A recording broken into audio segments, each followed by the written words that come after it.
అయితే నేను కొన్ని విషయాలు మీతో షేర్ చేసుకోవాలి. జిఆర్ఎస్ పార్టీ తీర్మార్ మరణాలను వేరుకోవడానికి వాడినటువంటి అస్త్రాలు శస్త్రాలు నియోజకవర్గంలో పక్కన పెట్టినట్టుగా చాలా మంది ఏదో జరిగిపోతుంది అనుకున్నారు. కానీ కాన్ఫిడెంట్ గా ఒక్కరిని గెలుస్తున్న చూడాలని చెప్పినారు. ఎందుకు చెప్పినంటే కావున చాలా మందికి తెలియని విషయం ఏంటంటే మున్నూరు కాపులు ఒక మాట అనుకుంటే ఆ మాట ప్రకారమే పోతారు. మనకి ఇంకొక మాట లేదు. పిడుగుల మీద పడ్డా వెనక్కి తిరిగి చూడలేదా అంత పకడ్బందీగా వ్యవహారం నడిపిస్తారు. 60,000 ఓట్లు మా ఊళ్ళతోనే రిజిస్టర్ చేపిస్తే మీలాంటి ఆత్మీయులతో లక్షతోనే స్టార్ట్ కాబట్టి ఇంకా బాధ ఎక్కడిది నాకు. సో ఆ రకంగా ముందుకు పోవడం జరిగింది. ఇందులో ఉండేటువంటి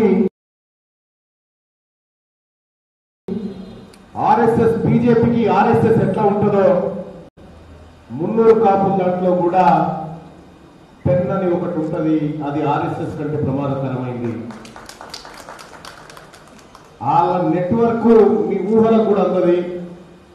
నిజంగా ఒక మున్నూరు కాపు బిడ్డ పోటీ చేస్తా ఉంది రేపు పొద్దుగాల వర్గాలంటే ఆ బిడ్డకి ఏమేం కావాలో అన్ని అరేంజ్ చేసి పెడతారు. అంత స్ట్రాంగ్ నెట్వర్క్ ఈ కమ్యూనిటీలో బిల్డ్ చేసినారు. వాళ్ళందరికీ కూడా కుల బాంధవులందరికీ ధన్యవాదాలు. అలాగే కాంగ్రెస్ పార్టీని అధికారంలోకి తేవడానికి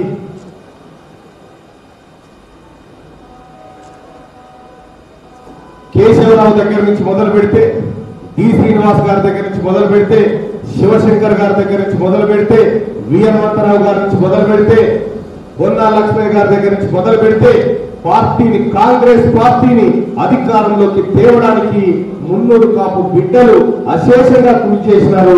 ఆ రోజు ఇలా కాంగ్రెస్ పార్టీలో నుంచి మున్నూరు కాపు బిడ్డలు పీఠం మీద కూర్చుండబెట్టడానికి ఇవాళ రామరెడ్డి దామోదర్ కన్నా కంకణం కట్టుకొని వచ్చినట్టే పరస్పరంగా సహకారం చాలా అద్భుతంగా ముందుకు పోతా ఉంది. ఇవాళ సోదరులారా ఒక మాట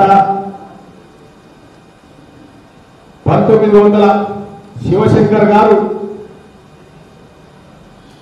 తెలంగాణ ప్రాంతంలో మున్నూరు కాపులు వెనకబాటు గురైనారని చెప్పి, వెనుకబాటుతనంతో పేదరికంతో ఉన్నారని చెప్పి బహుశా ఈ కాపులలో తెచ్చి మా కాపులను తెచ్చి బీసీలలో కలిపారు. కొంతవరకు లబ్ధి చేకూర్చే ప్రయత్నం చేశారు. 70s లో మేము ఓసీలే ఉంటుంది అలాగే తీసుకొచ్చి మమ్మల్ని ఎందుకంటే ఇక్కడ వెనుకబడ్డారు అనేటువంటి ప్రాంతీయ అసమానతలు జరిగాయని చెప్పి శివశంకర్ గారి పుణ్యాల బీసీడీలోకి రావడం జరిగింది. మాకు మున్నూరు కాపులకు శివశంకర్ సారు అంబేద్కర్ తో సమానం.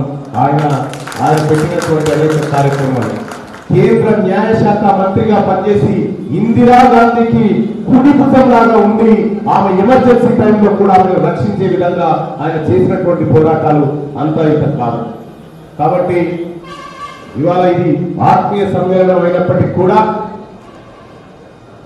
పెద్దలు రామరెడ్డి దామోదర్ రెడ్డి గారు నాకు ఇక్కడ ఉన్నటువంటి పేదవాళ్ళ గురించి చెప్తా ఉన్నారన్నా, నువ్వు ఉన్న తర్వాత నాకు ఆ బాధ్యత లేదన్నా, నువ్వు చూసుకోగలుగుతావు, నువ్వు చూసుకుంటున్నావు కాబట్టి ఇక్కడ ఉన్నటువంటి సూర్యంపేటలో కానీ తుంగతుర్తిలో కానీ ఎక్కడ పేదవాళ్ళు ఉన్నా ఖచ్చితంగా మీ ఆశీస్సులతోని మీ ప్రేమతోటి ప్రత్యేకమైన కౌంటర్ ఉన్న ఆఫీస్ లో ఓపెన్ చేస్తా.